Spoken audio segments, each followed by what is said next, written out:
শেরপুর পৌরসভায় প্রায় অর্ধেক রাস্তায় খানাখন্দে ভরা। দীর্ঘদিন সংস্কার না হওয়ায় যানজটের ভোগান্তি যেমন বাড়ছে, তেমনি বাড়ছে দুর্ঘটনাও। ভাঙাচোরা সড়কের কারণে ভোগান্তিতে সাতক্ষীরার মানুষও। তাদের অভিযোগ, সাতক্ষীরার আকর্ষণ সড়ক পথে সুন্দরবন, এমন প্রচারের বিপরীতে সড়ক উন্নয়নে কোনো পদক্ষেপ নেই প্রশাসনের। এ নিয়ে আরো জানাতে শেরপুর থেকে যুক্ত হয়েছেন সহকর্মী মিরাজউদ্দিন। শেরপুরের অর্ধেক রাস্তায় ভাঙাচোরা, এমনটি তথ্য পাওয়া যাচ্ছে।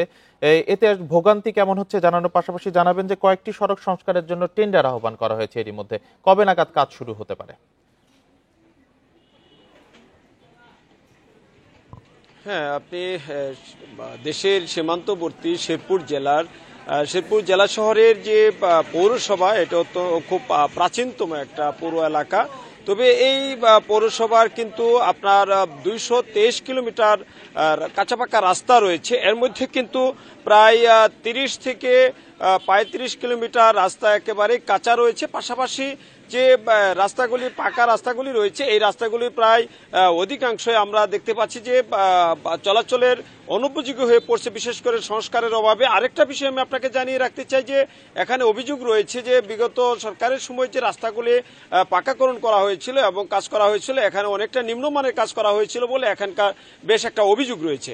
পাশাপাশি আমি আপনাকে যে এই যে রাস্তাঘাটগুলি যে খারাপ থাকার কারণে কিন্তু আসলে এখানে যে জনগণের দুর্ভোগ পোহাতে হচ্ছে। পাশাপাশি আমি যে জায়গাটাতে দাঁড়িয়ে আছি তার পাশেই ঠিক কিন্তু আসলে চাতালকল এলাকা এবং এই অঞ্চলটা শিল্প কারখানা বলা চলে, এবং এই জায়গায় কিন্তু আসলে যে মানুষের চলাচল এবং পণ্য পরিবহন থেকে শুরু করে সবকিছুতে কিন্তু আসলে খুবই দুর্ভোগ পোহাতে হচ্ছে এখানকার জনগণকে।